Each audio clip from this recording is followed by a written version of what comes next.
देशाचे पंतप्रधान नरेंद्र मोदी यांनी नुकतंच भारतीय जनतेला काटकसरीचं आणि इंधन बचतीचं आवाहन केलं आणि त्यांनी स्वतःपासून याची सुरुवात करत त्यांनी मंत्री, अधिकारी आणि विविध राज्यांच्या मुख्यमंत्र्यांना देखील वाहनांचा मर्यादित वापर करण्याचं आवाहन केलं।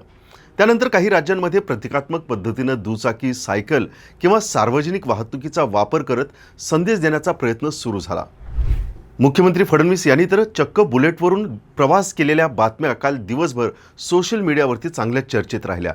परंतु या सर्व घटनांकडे केवळ राजकीय स्टंट किंवा सोशल मीडियाचा ट्रेंड म्हणून पाहणं ही मोठी चूक ठरेल, कारण यामागे केवळ इंधन बचतीचा प्रश्न नसून जागतिक अर्थकारण, युद्धजन्य परिस्थिती, ऊर्जा सुरक्षा, पर्यावरणीय संकट आणि भारताच्या भविष्यातील आर्थिक स्थैर्याचा गंभीर विषय हा दडलेला आहे।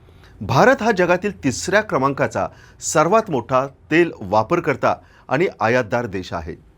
आपल्या देशातील जवळपास 85% कच्चे तेल या आयातीवरती अवलंबून आहे। भारत दररोज सुमारे 5 दशलक्ष बॅरल तेल वापरतो आणि त्यातील बहुतांश तेल हे Saudi Arabia, Iraq, Russia, UAE आणि अमेरिकेसारख्या देशांकडून आयात केलं जातं। भारताचा वार्षिक ऊर्जा आयात खर्च काही वर्षात 230 ते 250 अब्ज डॉलरपर्यंत पोहोचला आहे। भारतीय रुपयात पाहिलं तर हा खर्च लाखो कोटी रुपयांमध्ये जातो। त्यामुळे आंतरराष्ट्रीय बाजारात कच्च्या तेलाच्या किमतीत फक्त $1 प्रति बॅरल वाढ झाली तरी भारताच्या आयात बिलावर हजारो कोटी रुपयांचा अतिरिक्त ताण पडतो आणि याचा परिणाम म्हणजे थेट सर्वसामान्यांच्या जीवनावर होतो। पेट्रोल, डिझेल महागलं की वाहतूक खर्च वाढतो, वाहतूक खर्च वाढला की शेतीमाल, भाजीपाला, दूध, बांधकाम साहित्य, औषधं आणि रोजच्या वापरातील वस्तू महाग होतात। म्हणजेच काय की तेल हा फक्त वाहनांचा विषय नसून संपूर्ण अर्थव्यवस्थेचा तो कणा आहे। सध्या जगातील परिस्थिती अत्यंत वेगाने बदलत आहे।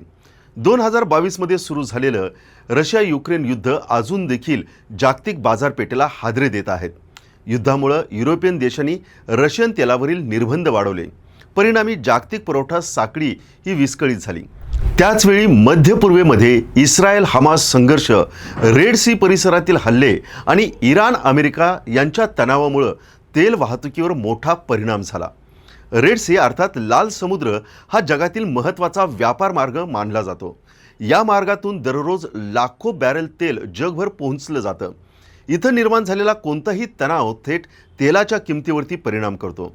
याशिवाय चीन, तैवान प्रश्न, दक्षिण चीन समुद्रातील तणाव आणि अमेरिकेचं बदलतं आर्थिक धोरण यामुळे जागतिक व्यापार अधिक अनिश्चित होत चालला आहे। पूर्वी एखाद्या संकटावेळी मोठी राष्ट्र मध्यस्थी करत असत, परंतु आता देश स्वतःची ताकद दाखवण्यासाठी आक्रमक भूमिका घेताना दिसत आहे। त्यामुळे ऊर्जा सुरक्षितता हा विषय आता फक्त अर्थकारणापुरता मर्यादित राहिलेला नाही, तर तो आता राष्ट्रीय सुरक्षेचा भाग बनला आहे। जागतिक ऊर्जा संस्थांच्या अहवालानुसार जगातील तेलाची मागणी अजूनही वाढत आहे।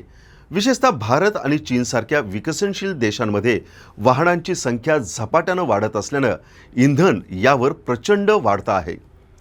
भारतात गेल्या 10 वर्षात वाहनांची संख्या जवळपास दुप्पट झाली।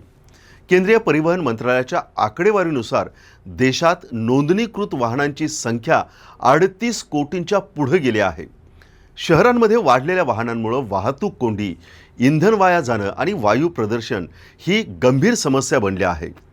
दिल्ली, मुंबई, पुणे, बेंगळुरू, हैदराबाद यासारख्या मेट्रो सिटीमध्ये लोक दररोज तासनतास ट्रॅफिकमध्ये अडकून राहतात। एका अभ्यासानुसार भारतीय मोठ्या शहरामध्ये वाहतूक कोंडीमुळे दरवर्षी हजारो कोटी रुपयांचं आर्थिक नुकसान होतंय। यामध्ये इंधन वाया जाणं, वेळेचा अपव्यय आणि उत्पादकतेत घट यांचा समावेश आहे।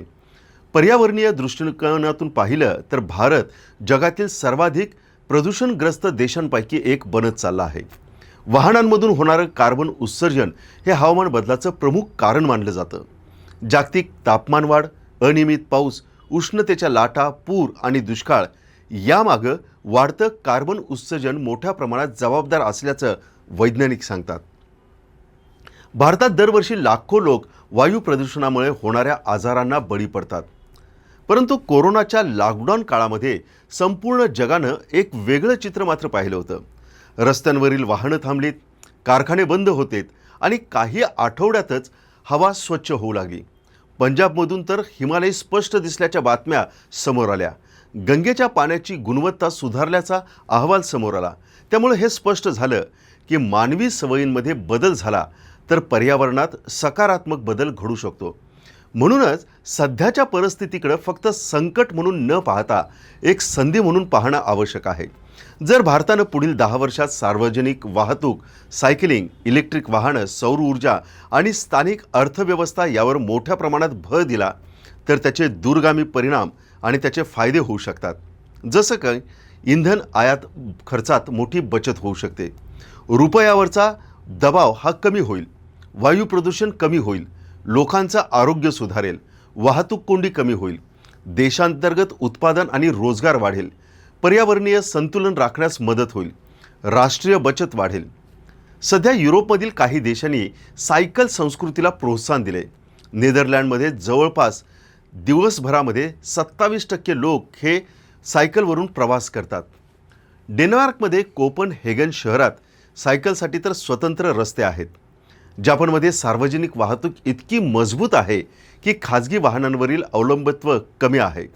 चीनने इलेक्ट्रिक वाहन क्षेत्रात मोठी गुंतवणूक करून जगातील सर्वात मोठी EV बाजारपेठ निर्माण केली। भारताने देखील metro, electric bus, Vande Bharat train आणि हरित ऊर्जा प्रकल्पांमध्ये मोठी गुंतवणूक सुरू केली आहे। परंतु फक्त सरकारच्या योजना पुरेशा नाहीत, नागरिकांच्या जीवनशैलीत बदल होणं तितकंच महत्त्वाचं आहे। आज अनेक लोक जिममध्ये हजारो रुपये खर्च करून ट्रेडमिलवर धावतात, पण आवश्यक असल्यास दैनंदिन जीवनात सायकलचा वापर करण्यास काय हरकत आहे? अगदी छोट्या छोट्या अंतरासाठी चारचाकी वापरण्याची आपल्याला सवय लागली आणि ही मानसिकता बदलणं गरजेचं आहे। सुविधा आणि गरज यातील फरक आता आपल्याला ओळखावा लागेल।